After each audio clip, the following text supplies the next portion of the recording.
Assalamualaikum warahmatullahi wabarakatuh. Shalom, Om Swastiastu, Namo Buddhaya, salam sejahtera bagi kita semua. Halo pemirsa, bagaimana kabar Anda saat ini? Saya harap semuanya sehat dan berbahagia. Perkenankan saya, Asfa Zaki Hakimi, untuk membawakan sebuah presentasi yang berjudul Efisiensi Panel Surya dengan Bahan Hydrogenated Nanokristalin Silicon. Dengan dibawakannya presentasi ini, diharapkan kita semua akan mengerti tentang 1. Apa pengertian panel surya? 2. Bagaimana prinsip kerja panel surya? 3. Apa yang disebut dengan nanocrystalline hydrogenated silicon? Dan keempat, apa itu metode laser doped selective emitter? Sebelum itu, perlu diketahui bahwa listrik merupakan salah satu energi yang sangat dibutuhkan pada masa ini, mulai dari rumah tangga hingga kalangan industri membutuhkan listrik. Listrik itu sendiri dihasilkan oleh pembangkit listrik. Pembangkit listrik tenaga surya atau PLTS adalah salah satu pembangkit listrik yang memanfaatkan panel surya sebagai perangkat penghasil energi listrik. Panel surya dimanfaatkan sebagai alat untuk menangkap cahaya matahari. Berbagai bahan penyusun lapisan sel surya telah diteliti dan dilakukan proses agar menciptakan lapisan yang dapat meningkatkan efisiensi panel surya. Yang menjadi pertanyaan pada topik kita kali ini adalah 1. Apa bahan yang efektif untuk meningkatkan efisiensi panel surya? 2. Bagaimana bahan tersebut berperan dalam meningkatkan efisiensi panel surya? Baik, panel surya. Sinar matahari yang menembus lapisan sel surya akan membebaskan elektron terikat menuju area doping. Dengan berpindahnya elektron pada daerah silikon akan terjadi beda potensial. Beda potensial itulah yang dapat menghasilkan aliran listrik ketika diberi lintasan bagi elektron yang terbebas untuk bergerak. Arus listrik yang dihasilkan oleh panel surya berupa arus listrik direct current atau arus listrik DC. Arus listrik tersebut akan disimpan terlebih dahulu oleh baterai. Berikutnya, arus listrik DC diteruskan oleh baterai menuju inverter untuk diubah menjadi arus listrik alternating current atau arus listrik AC. Dengan begitu, arus listrik AC yang dihasilkan oleh inverter dapat langsung dihubungkan ke beban rumah tangga maupun industri. Proses ini berulang secara terus-menerus. Nah, berbagai bahan penyusun lapisan sel surya telah diteliti dan dilakukan proses agar menciptakan lapisan yang dapat meningkatkan efisiensi panel surya. Beberapa bahan yang telah dibuat sebagai pelapis sel surya antara lain hydrogenated amorphous silicon, hydrogenated silicon germanium alloy, hydrogenated nanocrystalline silicon, dan lain-lain. Setelah melalui berbagai penelitian, didapatkanlah dua jenis bahan yang dianggap unggul sebagai pelapis sel surya, yaitu hydrogenated nanocrystalline silicon dan hydrogenated silicon germanium alloy. Berikut adalah tabel efisiensi bahan pelapis sel surya. Dari tabel tersebut dapat dilihat bahwa hydrogenated nanocrystalline silicon dan metode doping dengan konsep sel heterojunction menghasilkan efisiensi sel surya sebesar 22 hingga 25%. Hal itu menunjukkan bahwa bahan hydrogenated nanocrystalline silicon merupakan bahan yang tepat dalam meningkatkan efisiensi panel surya. Sebelum kita membahas lebih lanjut tentang metode doping, perlu kita ketahui apa yang disebut dengan hydrogenated nanocrystalline silicon. Keunggulan hydrogenated nanocrystalline silicon dibandingkan dengan hydrogenated silicon germanium alloy menjadikan hydrogenated nanocrystalline silicon memiliki dampak yang signifikan terhadap performa yang dihasilkan oleh panel surya.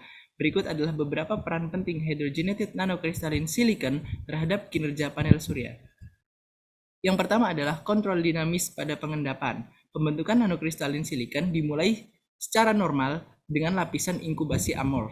Lapisan inkubasi amorf dibentuk agar lapisan tersebut dapat menyerap cahaya matahari. Namun, pembentukan lapisan secara terus-menerus akan mengakibatkan meningkatnya volume fraksi kristal.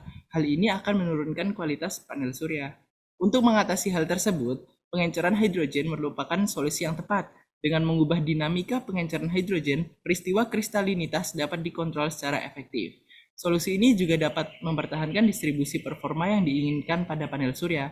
Oleh karena itu, pengenceran hidrogen sebagai bahan campuran nanocrystalline silicon untuk membentuk hydrogenated nanocrystalline silicon dapat meningkatkan kinerja panel surya. Yang kedua adalah peka terhadap cahaya.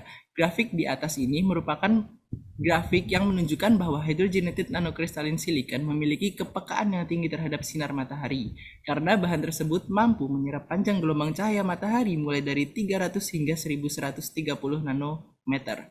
Yang ketiga adalah desain yang tepat. Untuk meningkatkan efisiensi sel surya, hydrogenated silicon memiliki desain yang kompleks. Untuk membentuk struktur sel surya, diperlukan beberapa jenis lapisan hydrogenated silicon. Lapisan-lapisan tersebut antara lain lapisan buffer bawah, lapisan kristalin, dan lapisan buffer atas. Lapisan buffer bawah sendiri tersusun atas hydrogenated amorphous silicon yang bertujuan untuk mencegah kontaminasi potensial oleh pengendapan lapisan. Lapisan kristalin tersusun atas hydrogenated amorphous silicon yang bertujuan untuk mengatur perkembangan lapisan intrinsik. Lapisan buffer atas tersusun atas hydrogenated nanocrystalline silicon yang bertujuan untuk mengurangi tingkat resistensi elemen agar meningkatnya beda potensial yang dihasilkan. Yang keempat adalah perangkap cahaya matahari. Lapisan pembentuk sel surya merupakan lapisan yang sangat tipis. Untuk menghasilkan arus listrik melalui photodiode disertai lapisan yang tipis, perangkap cahaya yang efektif sangat dibutuhkan. Substrat yang bertekstur seperti silver doped zinc oxide atau ZnOEG merupakan bahan yang tepat untuk dijadikan perangkap cahaya pada lapisan hydrogenated nanocrystalline silicon. Hal ini dikarenakan tekstur bagi bahan silver doped zinc oxide ini dapat diaplikasikan hanya pada permukaan perak atau permukaan zinc oxide saja. Dengan begitu, pengaplikasian tekstur pada bahan silver doped zinc oxide tidak akan menurunkan kualitas lapisan hydrogenated nanocrystalline silicon. Yang kelima adalah struktur multi-junction. Kurva berwarna coklat menunjukkan seberapa besar efisiensi kuantum oleh hydrogenated nanocrystalline silicon. Kurva yang berwarna hijau menunjukkan seberapa besar efisiensi kuantum oleh hydrogenated silicon germanium alloy.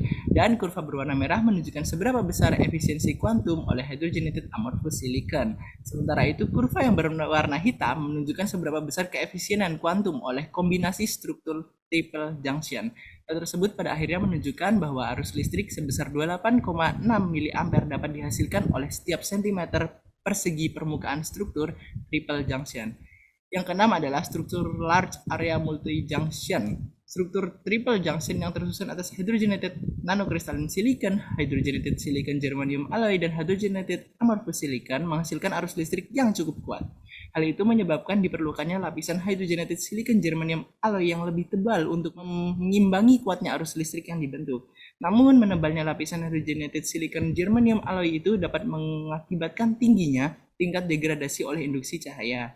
Untuk mengatasi hal tersebut, struktur triple junction diubah menjadi struktur large area multi-junction sehingga tersusun atas satu lapis hydrogenated amorphous silicon dan dua lapis hydrogenated nanocrystalline silicon. Dengan begitu, tingkat degradasi akibat induksi cahaya dapat diminimalisir dan tingkat deposisi dapat dimaksimalkan. Berikutnya kita bahas tentang laser doped selective emitter atau teknik LDSE. Teknik LDSI memanfaatkan asam fosfat atau H3PO4 sebagai sumber dopan. Asam fosfat tersebut dapat menghasilkan lapisan dopan yang tipis dan berbeda antara lapisan satu dengan lapisan lainnya. Berbagai percobaan dengan variabel bebas berupa konsentrasi asam fosfat telah diuji untuk mengetahui tingkat keefisiensian sel surya. Hasil uji coba tingkat konsentrasi asam fosfat sebagai sumber dopan terhadap efisiensi sel surya dapat dilihat pada tabel berikut. Tabel tersebut menunjukkan bahwa tingkat efisiensi panel surya yang tertinggi sebesar 19,4% dapat dicapai ketika konsentrasi asam fosfat yang digunakan pada metode LDSI sebesar 20%. Efisiensi panel surya merupakan hal yang sangat penting dalam pengonversian energi terbarukan berupa energi cahaya matahari menjadi energi listrik. Sayangnya, energi cahaya matahari belum sepenuhnya dapat dikonversi menjadi energi listrik sehingga dibutuhkannya bahan sebagai pelapis sel surya yang mampu meningkatkan efisiensi panel surya. Bahan hydrogenated nanocrystalline silicon merupakan bahan yang dinilai cukup baik dalam rangka meningkatkan efisiensi panel surya. Maka dari itu, bahan hydrogenated nanocrystalline silicon mampu memaksimalkan tingkat efisiensi panel surya. Dan pencapaian yang telah kita capai adalah kita telah mengerti apa pengertian panel surya, bagaimana prinsip kerja panel surya, apa yang disebut dengan nanocrystalline hydrogenated silicon, dan apa itu metode laser doped selective emitter. Mungkin itu saja yang dapat saya sampaikan. Tentunya presentasi ini jauh dari kata sempurna. Bila ada kata yang kurang berkenan di hati pemirsa, mohon untuk dimaafkan. Sekian yang dapat saya sampaikan. Billahi taufik wal hidayah. Wassalamualaikum warahmatullahi wabarakatuh.